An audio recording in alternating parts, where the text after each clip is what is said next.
So they'd be a shaken oat milk, espresso. Oh, shoot. How neat. This place. It is. My God. Thank you, brother. Yes, sir. Yes, sir. All right, we're gonna get this thing started. Welcome to More Coffee, Please. This is not a new friend, right? This is a friend that we've been developing our relationship for over the past few years now. And it's an honor to have him here and having this conversation, having this dialogue. And we're gonna dig into some things that you may not get to see from this man every day. I'm trying to learn some new things about this gentleman here. So stay tuned. My God. So I'm super excited about this one for a couple of different reasons. One being that, you've been my guy for a while now, but also because I don't know if you know this, but you're a pillar in the city. People Appreciate that, man. People see you, people kind of recognize you, they see you working and things like that. And I think you're a pillar in a way, super humble, very modest. And I think right now I'm in a season of recognizing the people who really doing the work, people who are really at it and been at it for a while and don't mind, y'all go, you do your thing. You know what I'm saying? No, so I want to take this opportunity to give you your flowers. Well, I appreciate that, man. First and foremost, thanks for having me on, man. Congratulations in the space here and what you're doing and trying to change lives one coffee at a time. Yeah. Obviously, I'm new to the coffee scene myself and working at Starbucks. Yep. And being more familiar, but seeing the power that it has to bring people together with conversation and things like that, man. Yeah. Kudos to you. But I appreciate it, man. I appreciate it. Yeah. I'm just trying to do the right thing, man. Yeah. Always have and always will. Been blessed to be surrounded by some great mentors and family members that laid it out for me. So I feel like I'm cheating the game if I don't do it the right way, man. So absolutely. I appreciate that. Yeah, no doubt. To the notes to get us started. Absolutely. Ain't nothing wrong with that. Yeah, because I want to, again, man, like I said, this conversation can go so many different ways. But I want to ensure that even for myself, out of excitement of oh, man, I want to make sure that we really get the most out of it. Yeah. So before all of it, Willie McGee, Will, whoever you are, right? Mm-hmm. Who was Willie when he was growing up, the kid, and what kind of got you on the trajectory that you're on now? Man, influential, man. Growing up in Chicago, all I wanted to be like was Michael Jordan and my brother. You know what I'm saying? And basketball was my motivational force, man. Coming up in a kind of hectic situation, man. Mom and dad addicted to drugs, and but I have to give them credit, man. They laid a great foundation that nurtured my brother and sister. So when they fell short, they were able to continue on and give me what I needed, man. My brother came here to the University of Akron to play basketball on a scholarship, so it really fell on my sister. She had kids of her own. With my brother supporting from afar, he brought me up here to kind of give her a break and allow my mother and father to kind of do what they needed to do to get back on track, man. So early on, man, it was, family pouring into me and kind of get me to this spot. Yeah. Came from a very hectic, drug-infested area in Chicago to west side of Chicago, K-Town. Okay. Yep, on Kidsey.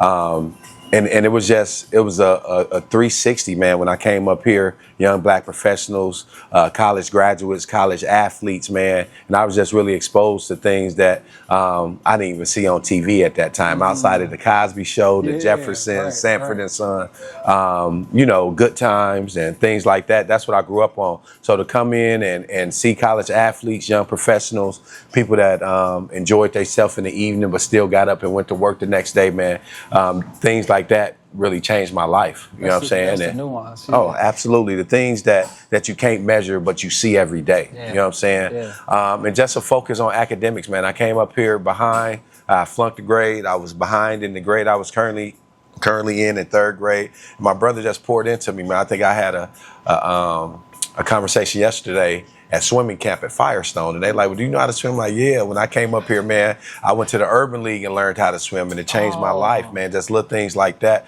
being exposed to really opened me up to different adventures and avenues, man. The first movie I ever went to was here, first ball I ever went to. So little things like that, man, really got me open to new things. And just seeing people, strong black men and women do things the right way, learning how to love each other, learning how to treat each other, man. And that really went a long way, because I didn't see mom and dad in a marriage. I seen my brother and sister-in-law in the marriage. You know what I mean? I had coaches that were in relationships and marriages that were really my examples of how to treat people, how to carry yourself, and things like that.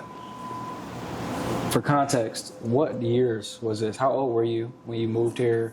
And like you said, third grade? So I was 8. I was 8 when I moved here. Should have been in 4th, but I was in 3rd. Okay. So when I was born at 8 years old, I was in Chicago. But you also got to understand, 8-year-olds in Chicago is probably like a 12-year-old. I was say like 14. Maybe. Yeah, you forced to grow up, man. You understand what's going on. You paying attention to your surroundings. You understand the struggles. You know what I'm saying, that you're going through. You're 100%. Not naive to it. So when I come up here, I'm a little mature than the average 8-year-old, man. So I cared for kids, changed Pampers, fed kids. Was cooking on the stove and stuff like that. Used to being home alone, man. So coming up here, I had to learn how to be a kid. Ooh. You know what I'm saying? I had to learn how to be a kid. Yeah. I was engulfed in adult conversations, listening to stuff I shouldn't have. But my brother gave me an opportunity to take a step back. Not have to worry about where my next meal was coming from, man. Allowed me to be a kid, allowed me to get back on track academically, being behind 2 grades, learning how to read and write. I can still remember being with my sister-in-law in Cleveland, because she's from Cleveland. Spent a lot of time up there, man. I'm thankful for her family welcoming me in and treat me part of their family. But just being downtown Cleveland and seeing the Cleveland Cavaliers not poster billboard. And it said Cavs. And I asked her, did it say Cavaliers? You know what I'm saying? I was that far off, man. And it was something that stuck with me, that she's like, no, that say Cavs. And the moment and the feeling I felt during that.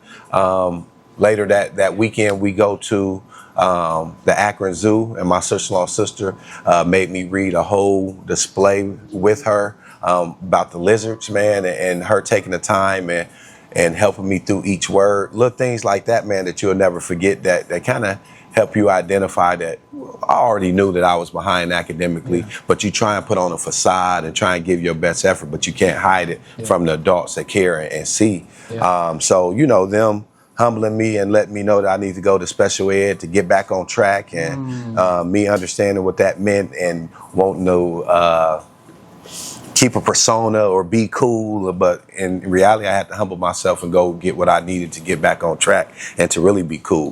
Being smart is being cool, man. Yeah. What did it do to your confidence?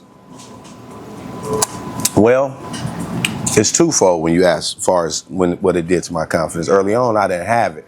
I was trying to create confidence, you know what I'm saying? But I understood my struggles, because in Chicago, it was a little more group setting. So when you go back, the people that were in that was reading on the right level went back first. They was in the red book. The year before was a blue book. The year before was a green book. I was the third person to go back there, and I was in the green book. So I knew the struggles. I was, had to read in front of the class, embarrassing and stuff. So when I came here, my brother helped me develop confidence. Okay. You know what I'm saying? So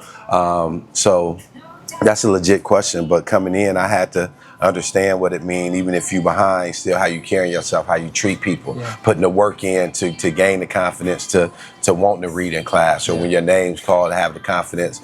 Because it came to one point I could read and I was confident, but every time I had to read in front of people, that's where the nervousness and the mistakes started. So I had to, it was a process, man, that you had to overcome, that you had to practice, that you had to, do it in front of people. And just seeing the progress, man, over the years, to eventually being a National Honor Society student, to being a class president at St. Vincent-St. Mary, and me going to have to read my speech in front of my family before I did it in front of the school, and just the levels.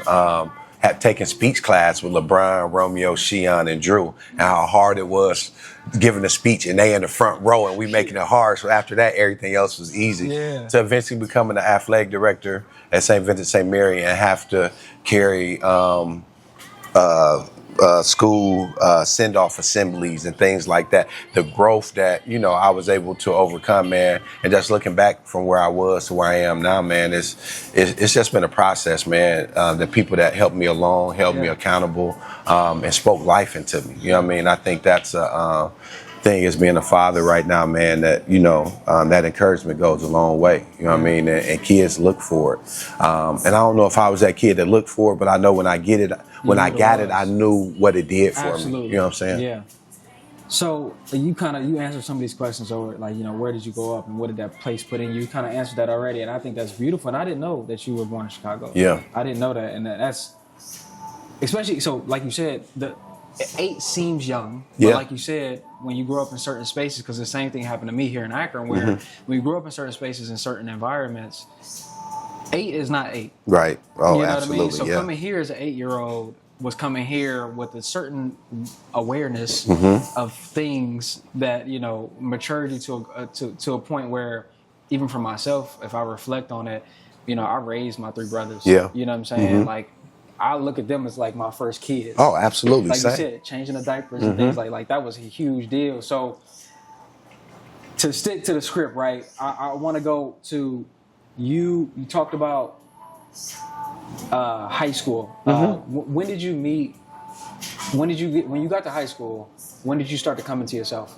Well, for me, I think that started in junior high for me, man. Okay. Coming in, you know, when I was younger, it was Michael Jordan and my brother. Yeah. By the time I was 8, it was my brother and Michael Jordan, man. Because him calling me from college, him getting out of Chicago, and the energy that he brought to the family when he came back, and I mean, he was just a shining star. So I wanted to be like him, man. And knowing what he did playing for his school. So all the, you know, I started off playing rec ball, playing at Summit Lake. That's where I met Brian at. Okay. We won the championship, beat Drew in the championship, never forget it. And just being exposed and my brother get me into those activities helped change my life, man. But it wasn't nothing like playing for your school. And that first year playing for my junior high school, Roswell, Kent, man, I thought I made it. Yeah. You know what I'm saying? That's everything I waited for. I was good enough to make the team. I'm a little popular now. My academic struggles was turning the corner. You know what I'm saying?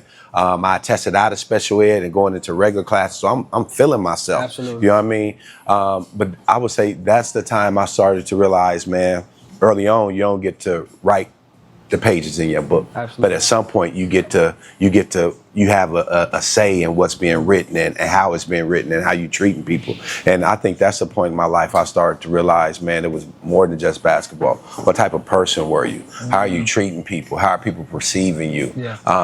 And I had a great example in front of me with my brother, man, being an athlete, a person to get along, a person that communicated well, a person that people wanted to be around, man. So I seen the effects of treating people the right way and just how giving he was to my family. You know what I'm saying? So those are traits that I kind of took from him that helped pour into who Willie McGee was and how I wanted to be pictured. Where's your brother at now? He passed away 4 years ago.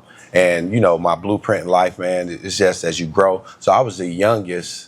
I was the third youngest of 4. So it was a 15-year gap between my brother and sister and I. Then I had a younger brother. So, you know, they were more like mother and father to me. I got you. But it also made me the oldest of the youngest nieces and nephews. So just like you know, I was the younger brother, but I was the oldest uncle. So my nieces and nephews are like my brothers and sisters. So that's where, you know, the responsibility and maturity came in. So when I get to junior high, I'm figuring stuff out. I'm being able to kind of write my own chapters in my book, you know, and I get over the academic hump. And I get to play with Brian and Sheon. We go down to AAU Nationals and lose in the national championship. And during this time, I'm getting recruited by East, Garfield. They want me to come there. And this is in middle school? This is in middle school. Okay. This is in middle school. But I played the best guy on the team and then lost some games and won it. I enjoyed playing with other players that were good. You know what I mean? I never wanted to be the best guy, and you know what I'm saying. I want to be a part of a good team, and that kind of started shaping in 7th and 8th grade, playing with Brian and Sheon and Drew. So when they gave me an opportunity to go to St. V, I was all for it athletically. Academically, I was nervous because I tested out of special ed. I was a National Junior Honor Society in junior high school. I didn't win class president, but I was class treasurer. I came in 3rd place. So I ran the parties and got to juice and cookies there. So hey, they loved me for it. But it was something that helped me step outside my comfort zone, man. I had my sister-in-law who was got her doctorate. Very educated. Her boyfriend at the time, which is a principal now at the university school up in Cleveland, very educated. He challenged me as a young kid, man, be more than an athlete. He played football at Toledo. Be a student athlete. Don't just be happy getting some credit for being an athlete. Be smart. It's cool to be smart. Try and be a class president. So that started in junior high school, which led over to high school. So that I would say I came into myself in junior high. Then when I got to high school, man, you learn from being a big fish in a small pond to being a fish in a big pond with other people. So I'm playing with LeBron. I got seniors that's going D1 football at St. V. So I had to learn how to be a piece of a puzzle then, man, which is just as important as being the biggest piece in the puzzle, man. Absolutely. So those things really helped prepare me for college and life, man. That's so much, bro. And it's so much that you had to overcome in a relatively short period of time that you don't show. I appreciate that, man. Maybe through your coaching. Maybe through possibly. But I always got something to say, man. I say playing with Brian gave me a voice that people would listen to. Interesting. But my life experiences gave me the literature to share with them. You know what I'm saying? I have to be honest, man. When people find out that I play with Brian, they give me opportunity. They listen. They want to hear something. You know what I'm saying? And I feel like it's my responsibility. What do you do with it? You know what I'm saying? How do you convey who you are through somebody else looking for something else? You know what I'm saying? But quickly I learned, man, when you have a conversation, it's an icebreaker, but then you get to the meat and potatoes. Like, how are you? Who are you? I'm this and this. I do this. I do that. And I was always a person, man, that I never wanted to be known as just an athlete or being a friend of LeBron's. I wanted to have stake in myself and have something that I could stand on, man. And that kind of played into different events in my life, the decisions that I made, that I wanted to kind of do it on my own. But it also was a humbling experience to understand that nobody does it on their own, that it's relationships, you know what I'm saying? Instead of trying to fight for identity away from Brian, embracing the relationships that we had and the experiences that we had, that it's not just his story, it's mine too. So it became a part of my story, my branding book and stuff like that. And that really just comes back to having people around you to see stuff that you don't see. You know what I mean? And kudos to my brother. I mean, him being like my dad, man, growing up after a while, man, you kind of tune him out. You know what I mean? Because it's twofold. If you don't have a dad, you're searching for a voice. But if you had a voice all your life, after a while, it gets old and you got to hear from someone else. And I think my brother was smart enough to know, man, he needed other people around me to carry that voice on. You know what I mean? So when I'm understanding it now, man, I'm on my son all the time. He's like, well, you always like, no, I'm giving you doing a good job, but I got to tell you the stuff to improve on. And it ain't just you, I'm telling your teammates too, but you taking it personal because you hear me all the time. Absolutely. And so I understand it's going to come a time, man, I need people that he has a relationship with that can give him advice that he hears after a while. So and that comes with life experiences, man. I get it. You know what I mean? I'm old enough, but I'm close enough to understand, like, man, you getting tired of hearing. You got to hear from somebody else. So I mean, that's a beautiful perspective though, because I think even for myself as a father, you got to be able to see the other end of that, and not from like, I mean, I'm sure we was raised in a similar fashion where it's like, you don't talk back. Right, absolutely. You know what I mean? Listen, we'll talk about it later if you got something to say. But so it's different now though. Oh, absolutely, very different. And it is. I'm trying to find that balance. Because my son is very outspoken. You know what I'm saying? But you want to shape a personality and not make it. You know what I mean? Ooh, so I got to allow him to be who he is, but I got to teach him how to do it. Like, man, I hear you, but it wasn't the right time to say that. You know what I'm saying? It's a time and a place, read a room. Because if you're that intelligent, I got to give you more. Because it's going to be, you know what I'm saying? I got to give it to you in real time. I think that's something I'm discussing, even with my kiddos, right? What I'm trying to do is find a balance of having them mature at a similar rate that we did without the trauma. Absolutely. Right? Yeah. I want you to be aware. Right. I want you to know things that you should know without having to go through hard things to know them, just through us having conversations. Conversation, dialogue, you see what I'm experience. saying? Yeah. Positive experiences. 100%. Yes. Yes. Because I'm a believer, man. You can learn from people doing stuff the right way and the wrong way. Yeah. You know what I'm saying? Yeah. But also or have the understanding that some people won't learn until they go through the experience, until they touch the stove. And as a parent, that's what we try and prevent. But the reality of it is, some people, they have to go through some things in order for them to gain the experience. But you try and put them in the best situation possible. So it's that devil's advocate, man. You know what I mean? We already kind of found out who Willie McGee, when you start to kind of figure yourself out, right? You said that was junior high.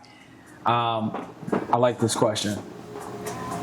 What's a season of your life most people don't know about?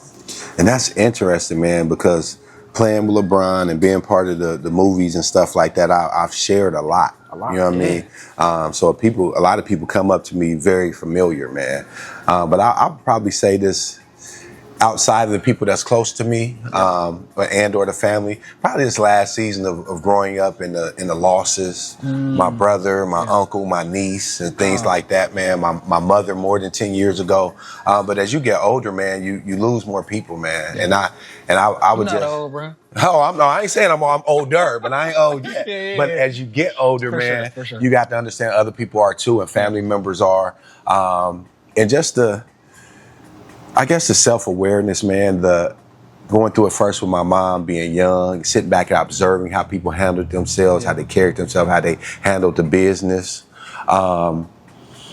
And then losing my uncle. My uncle was in the house with me, ended up having a stroke during COVID, him having to go to the hospital. And his daughter living here, my cousin living here, my uncle, got family here, but I'm the only one that can go see him because of the COVID situation. So it kind of fell on me, which I embraced. Yeah.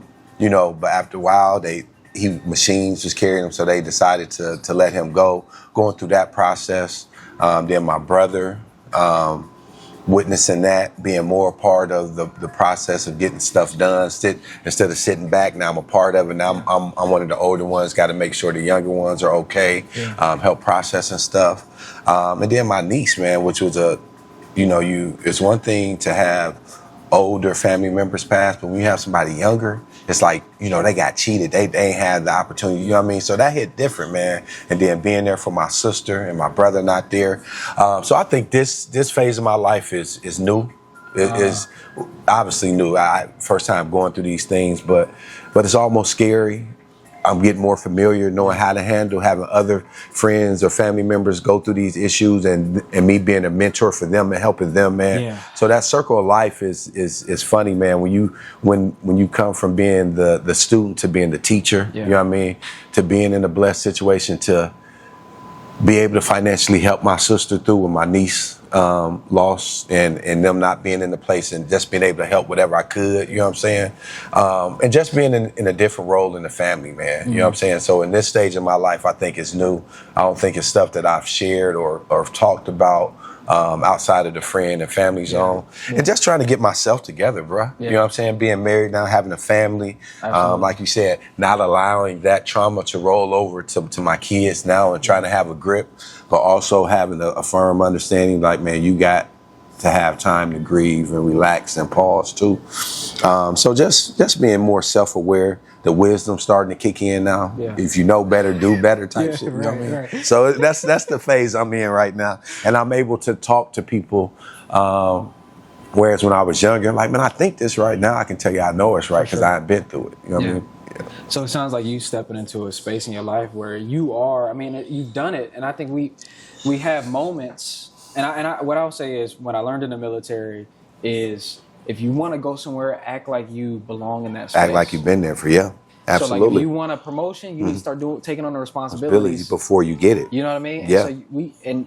unfortunately and fortunately, we have opportunities to take on smaller roles, and you took on some kind of bite-sized pieces of responsibility, and your role kind of shifted into that mentor, that advisor, that person that was the one keeping it together. Yeah. And now it sounds like you're fully shifting into that space for yourself? In golf, man. So I guess it take me back. So when I was younger, man, my brother shielded me from a lot of stuff, and I didn't appreciate it at the time. Yeah. Like, man, tell me in real time. I need to know. Like, I'm gonna find out anyway. Don't like let me know. You know what I'm saying? Like, I can handle it. Yeah. Man, he gone and I ain't no filter. Yeah. Like, wow, like, man, I don't want to know that. I don't need, like, I ain't ready, you know what I'm saying? Because knowing that mean I got to go do that, you know what I'm saying? Cause and effect, man. So I'm so much more appreciative now what he did for me and what I'm trying to do now for whether it be my nieces or my kids and stuff like that, so they don't have to go through it.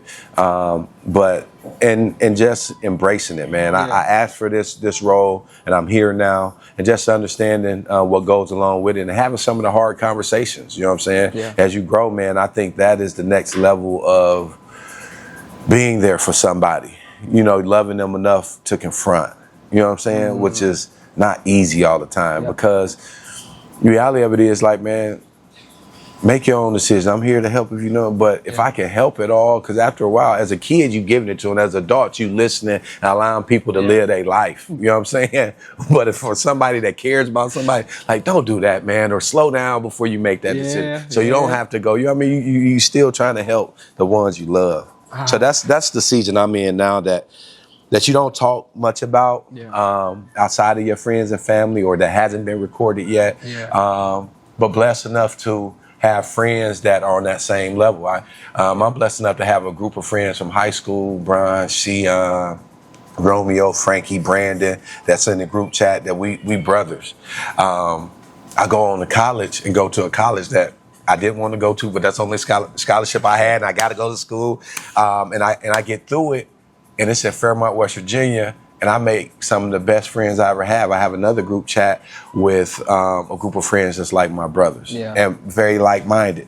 All of them are married. All of them are fathers right now. You know what I'm saying? Like a lot of us on both sides came from single-parent homes. Now we don't want to our kids go there. So we're doing what's necessary. We're you know what I'm saying? We're getting married. We're modeling what we didn't have when we were younger, man.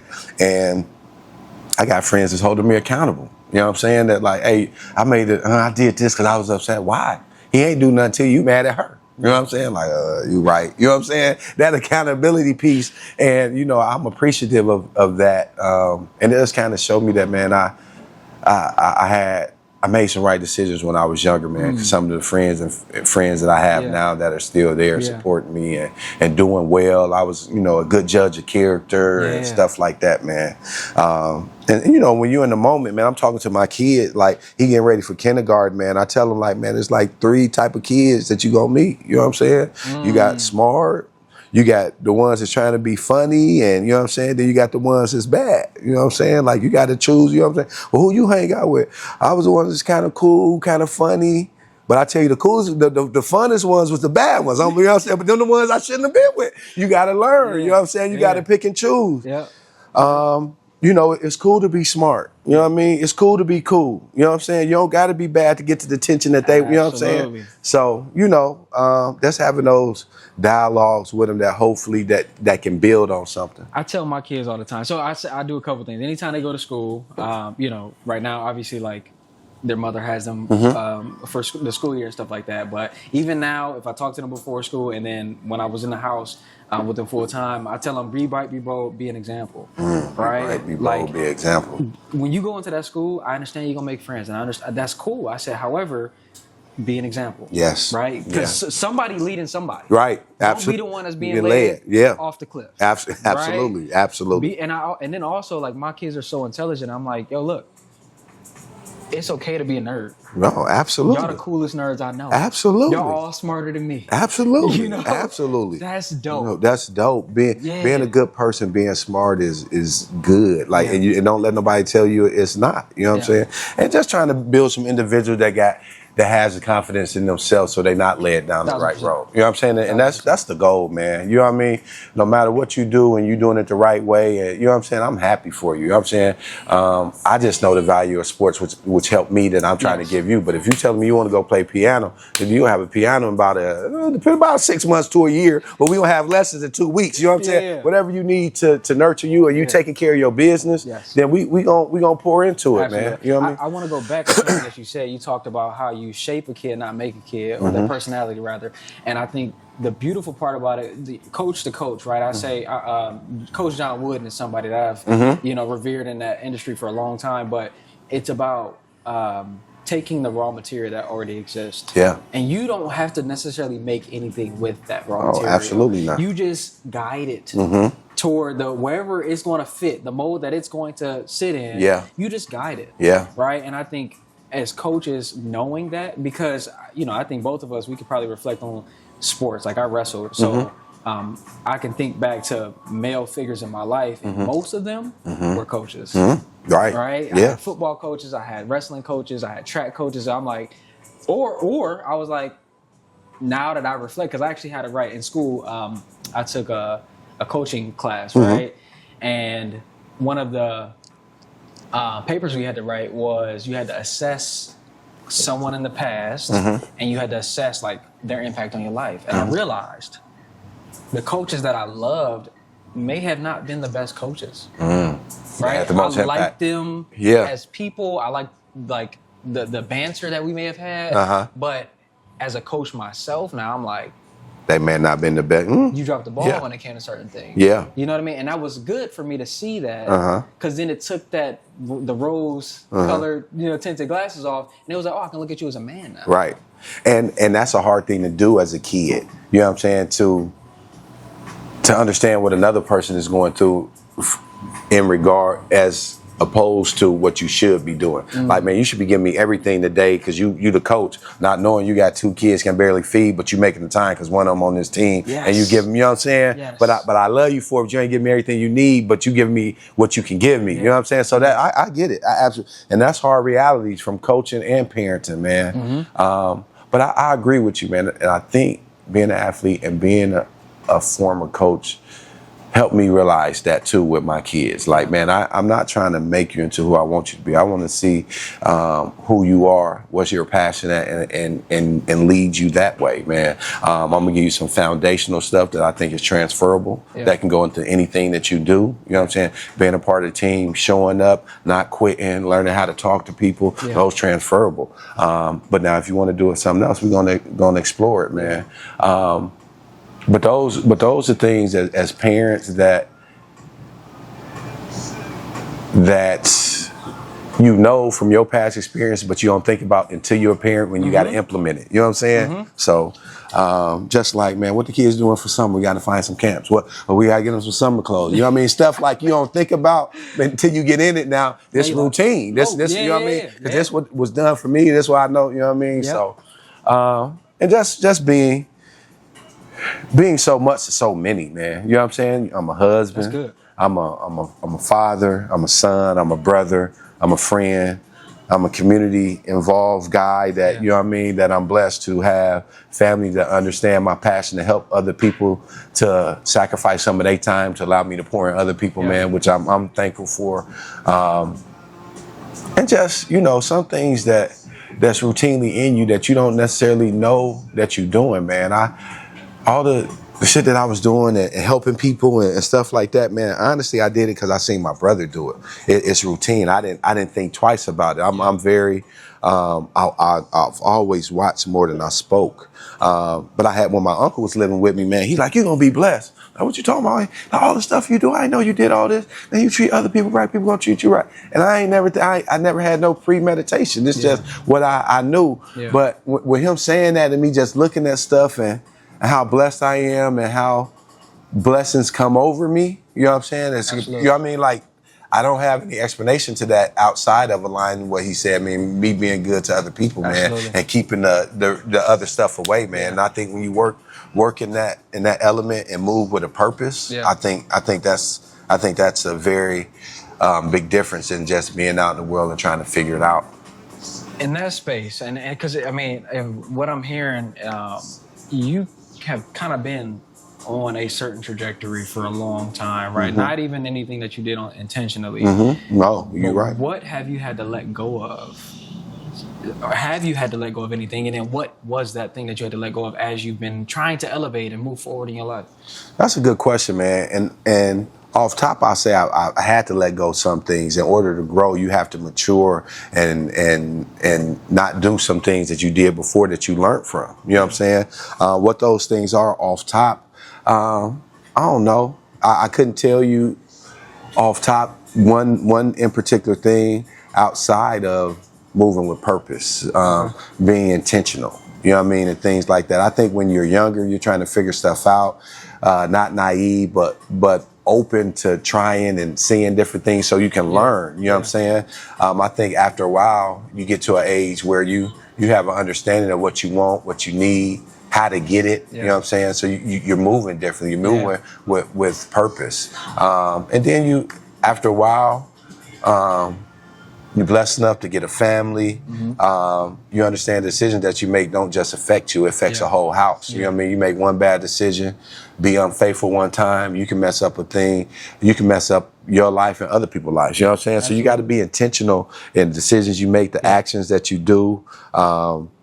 You know, the ability to provide, things like that. You know, as a kid, man, you know, if you're blessed enough to have a family that can help you, or you know, things like that, you lean on that. You know, that's your. But as you get older, man, you if you're maturing, you're trying to figure it out on your own. But no, you got a support. But you getting pride in doing it yourself. You know what I'm saying? So, I think those are things over the years that I realized. I don't know that I necessarily dropped or changed, but I realized, man, not just being out here on a whim, I know enough now, and I know what I want, and I know what I'm trying to get. Well, I think there's two things to that. The first thing is something that I'm even doing this year very intentionally, which is expanding my palate, because the only way you can actually have taste, we talk about having taste, you got to know what you don't like. Yeah. And it sounds like you, right? You were like, I have preferences for a reason. Oh, absolutely. Right? It's not just like, oh, I'm saying no to everything. Like, no, like I'm going this place and I know that thing does not benefit this thing. So I'm gonna focus here and I'm gonna say no to these things. So you just had the ability to say no. Well, I ain't gonna say the ability. It was a learned lesson. Okay. You know what I'm saying? And I think honestly, I think it started in high school, man. Playing with Bron, playing at St. V, you were under a magnifying glass, man. Anywhere you moved, wearing that Letterman, people knew who you were. They know you in the building. So you just can't be out here willy-nilly doing foolish stuff. You had to move intentionally because you knew what eyes were already on you. So I think that's when I kind of realized, you know what I'm saying? Then when I leave college, now when I leave high school, I go to college. I ain't where I want to be. I got a friend in the league, got a friend at Ohio State, two friends starting as freshmen at the University of Akron. I'm getting redshirt at Fairmont State University. I'm kind of embarrassed. I'm ashamed. I want to be able to compete and be looked upon. You know what I'm saying? Everybody running their own race. You know what I'm saying? So now my goal is to finish and come out with a degree. You know what I'm saying? Use the game for what it's worth instead of like, man, if I can't make player of the year in football, how else I'm gonna be able to still get it? At the end of the day, I got to get something out of this. You know what I mean? And that's early on. You know, I want to be an athlete. I want to be D1. I want to go to college. I want to get a scholarship. But what you doing after that? My career just ended before all of theirs. You know what I'm saying? And a lot of them were in spaces where I was at the end of my college career. But what's next? How you gonna be relevant? How you gonna provide? You know what I mean? And stuff like that. So, you know, early on, I figured that out. And I was always a person that wanted to be relevant. I never wanted to, you something now because of what you like. No, I'm something now because I'm doing something now. You know what I'm saying? Stay relevant. Don't let the past be you know what I'm saying? I love that, though. So, and that was always intentional for me. You know what I'm saying? And blessed enough to have friends like, man, it don't matter what you doing, as long as you doing the right thing. When we come together, man, we right back, man. Once again, blessed to have chosen or surround myself with some like-minded, high-character people that value me and not what I brought to the table. Absolutely. You know what I'm saying? So absolutely. Yeah. So college, you got your degree. What was your degree in? In information system technology. Computer. You were a little ahead of the game with that. I was, man. So early on, I wanted to be a teacher. I wanted to be a teacher early on. I don't know why, but just wanted to be in the classroom. Enjoyed it because I probably struggled in it. Then next, I was like, man, this tech stuff is kind of jumping. I want to get into computer programming, but they didn't offer it. So I did information systems, and it was really strictly off like, man, I can make some money in this. You know what I'm saying? Yeah. And I get into it like, man, I don't like this programming. This C++ ain't for me, dog. Hey, I get out of school, I go out to Stowe, work at NASA Machine Company and aerospace manufacturing on the computers and things like that. And that's quickly understood, man. My mom told me you can't burn the candle on both ends. You can't stay out all night. And I'm like, no, I can't. I seen my brother and them do it. You can kick it, you know what I'm saying? And you get to work, start falling asleep. Like, yeah, I got to find a little more balance. Yeah. But also understanding, like, man, this is not my passion. It may make me some money, but it's not what I wanted to do. Yeah. I had the opportunity to coach at St. V when I got out. I didn't want to, so threw it to my brother. My brother jumped on that same year. He's like, well, if you can't help varsity, do the freshman. So I take the freshman, changed the course of my life, man. Did that, found out that I love coaching, went on to GA and get a graduate assistant job at the University of Akron with the men's basketball team. That propelled me into eventually being a college coach, man. And that was it. That's what I wanted to do. Then I get there, I'm like, that's a long road to travel. You know what I'm saying? And I didn't know if I was committed to it, but I did 2 years in North Carolina at Chowan University, slept on the air mattress for 2 years, put the grind in, put the struggle in, but then had the opportunity to come back here. I got a head coaching job at East, came back to get the job. How did that happen? Did they call you? Did you? So it's funny, man. So before I went to North Carolina and took the college job, I was up for the East job and ended up losing it to Chad Morass. Okay. Chad Moran swapped with Chad Hazard out of Barberton. Ended up losing the job to him. But unbeknownst to both of us, they gave it to another coach due to some APS legal stuff. So the job opens up again. When I'm ready to come back from college, I apply for it, end up getting it. So I moved back with the intention of that. Then I'm sitting with East Coach Hayes, man. And St. V, one of the alumni called me like, hey, the AD from St. V leaving. You should apply for the job. And now I'm my mind all over. and one of my brother's friends who coach at Grand Valley State right now, he's a point guard behind me at Akron U. He knew Coach Izzo and was in the back of my mind. He shared something like Coach Izzo said, don't chase the money, chase something you love and you'll never work a day in your life. So I'm like, dang, do I go get the money from St. V or do I coach here because I want to do it? I don't know. And unbeknownst to me, I'm young. And I'm committed to East, but I know I'm up for the St. V athletic director job. So East AD called me and asked me like, hey, are you applying for that? And I'm trying to keep one in the back pocket, like, no, I'm not. Like, I'm all in. You know what I'm saying? Right. So then, but it was on my heart. That ain't who I was. I already know. Yeah. So I called my brother, like, yeah, he just called me. I told him this. She's like, no, you can't do that, Will. You can't do that. Be honest. If this job for you is, you're going to get it. If not, something else going to open. But you got to be honest with him. So I called back and I tell him the truth right after that. You know what I'm saying? And it's funny. So after I call back and tell him, you ever heard like a red robin is somebody that passed away in your life and you see him flying around?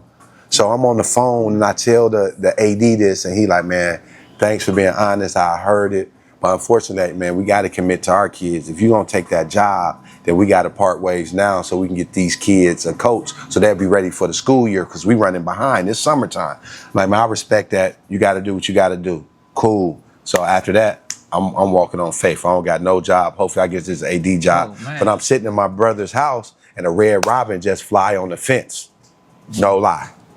So with that, after I leave the first introductory, I go over my dude Shion house. And I tell him like, man, St. V just called me. He like, what you gonna do? I'm like, man, I don't know. He like, man, you gotta go home. If home wants you. So no lie, that night I had a dream and my mom came to me in my dream and she asked me one question like, man, where your heart at? Where your love at? I'm like, the love at St. V. She like, well, that's where you supposed to be. Wake up the next morning, I'm all in on that. You know what I'm saying? So that's when I'm first getting into running. So the day of the interview, I run like 12 miles on 3 different occasions just because I got nervous energy to burn. You know what I'm saying? Yeah. So, and I never forget. So during the interview is the first day the Cavs played the Warriors. Okay. The first time they What played. year is this? 2017, maybe? Okay. Yeah, something like that. Yeah. And so they play the Warriors. So I come in there suited and booted, and they're like, "Oh no!" They trying to get me off my game. I walk in the interview, like, "Oh, you look like you ready for a magazine." Yeah. "Oh, I'm ready for this interview. Let's get to it." You know what I'm saying? But as soon as I pull up to the school before I go in, man, the Big Sean song come on way up. I feel blessed. Yeah. And it was just the right timing. Yep. You know what I'm saying? And end up killing the interview, man. And end up getting a job. You know what I'm saying? But life keep teaching you, man. So when I get it, I think I made it. I'm happy. Most money I ever made. I got a master. I kind of hit the number I should be. And I had my friend from New Orleans, man, my dude Big E Etheridge. He like, "Dawg, you talking like you got the Bugatti. Oh, you just got the Cadillac. You can do bigger than that, dog. That's cool. You ain't made it yet. You know what I'm saying?" And just a humbling experience. Like, no, I can still keep grinding. You know what I'm saying? It just, and that's how I end up going after it. I came back for one thing that presented itself, walked out on faith, ended up getting a job, man. Wow. You know what I'm saying? And really changing the course of my life, man, being able to go back there, an opportunity they gave me. And because when I left, I was Lil Will, you know what I'm saying? But when I came back, I was Mr. McGee, you know what I'm saying? So I think that opened up a door, seeing that I having those credentials, being a college coach, showing that I can maintain myself and, you know what I mean, act appropriately. Coming back, I think it opened up a lot of doors for me, man. So what I'm hearing, right, because it goes perfect into this next question, and it even makes me rethink the question that I'm about to ask you, which is, where does the loyalty come from, right? Because it sounds like it's not that loyalty is not loyalty because it's loyalty. Loyalty is because it's loyalty because it's tested. Right. Right? And That's true. It sounds like you went through some things and you had these moments of great testing where it was like, where's your heart at?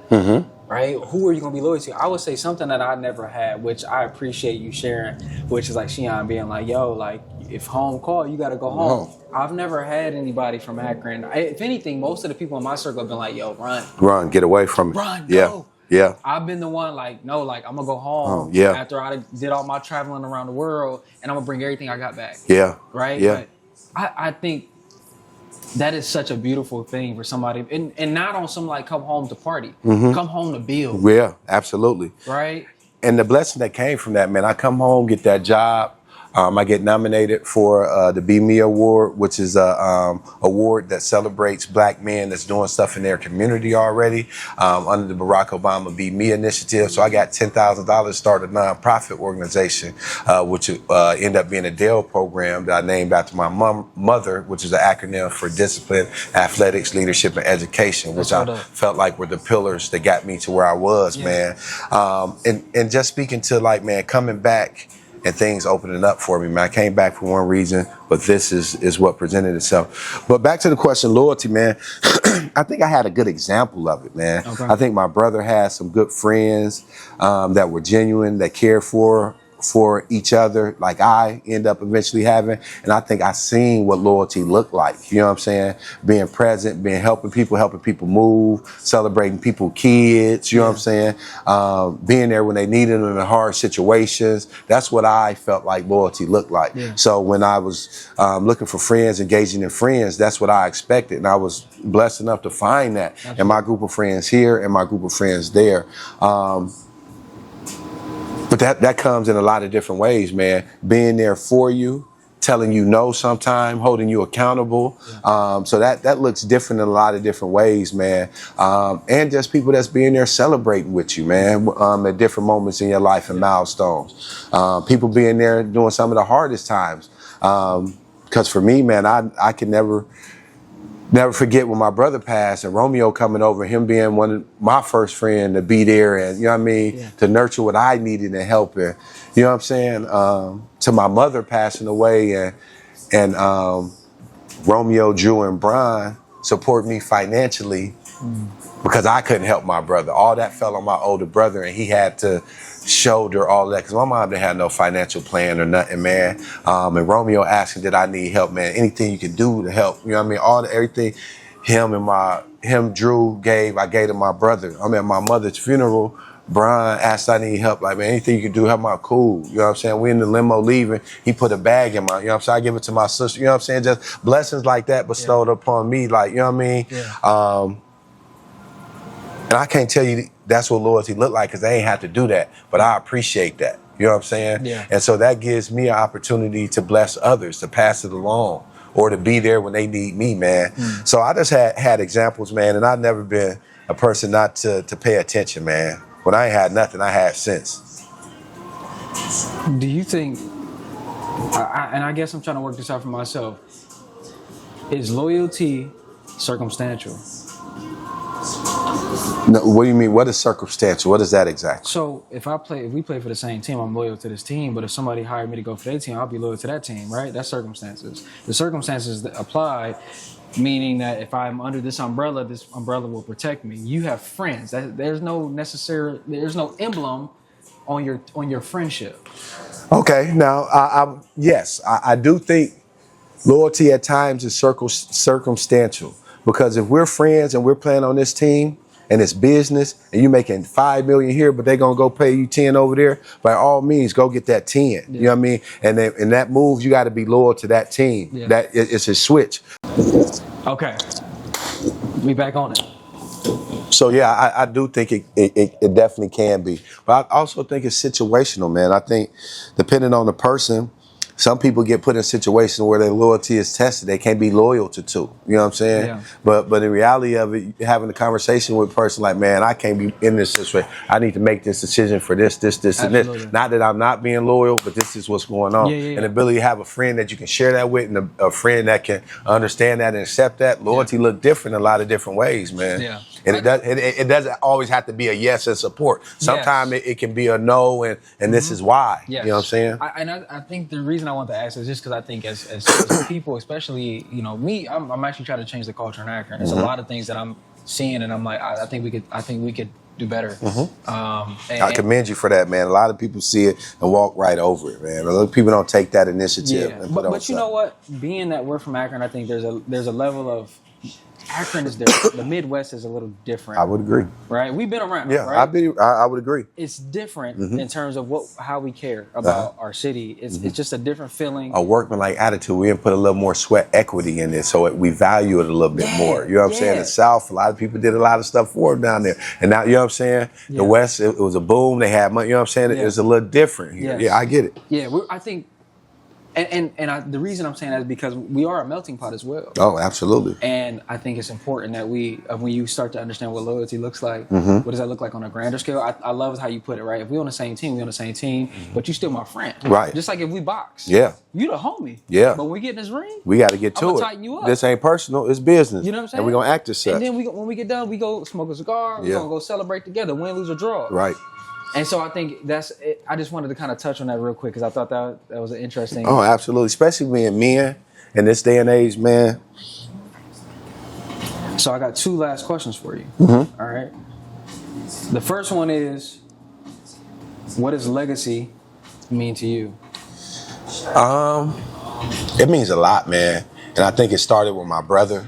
But at least that's when I start witnessing and understanding, or even being with Sheon and them talking about cottons and what cottons mean and how they carry themselves. And eventually my brother saying that and him leaving a legacy for me here in Akron. And it means something to me. It's something that I want to carry on. Something that lives once you're past, you know what I mean? And I'm understanding that now because he's not here, but his impact is still living on and people are sharing it with me. So it'll be a blessing for me to be able to add to that and lay a groundwork that'll make it easier for my kids after me. So it's very important, man. If you have the ability to do that, it's everything. Yeah.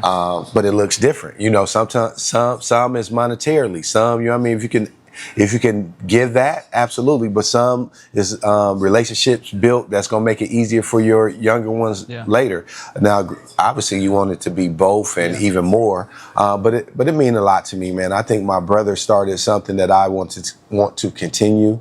The McGee strong and overcoming things and being a staple in the community and bringing people together is something that I seen him do, that I value, that I try to project now. You know Sounds what I'm like saying? you're living that legacy.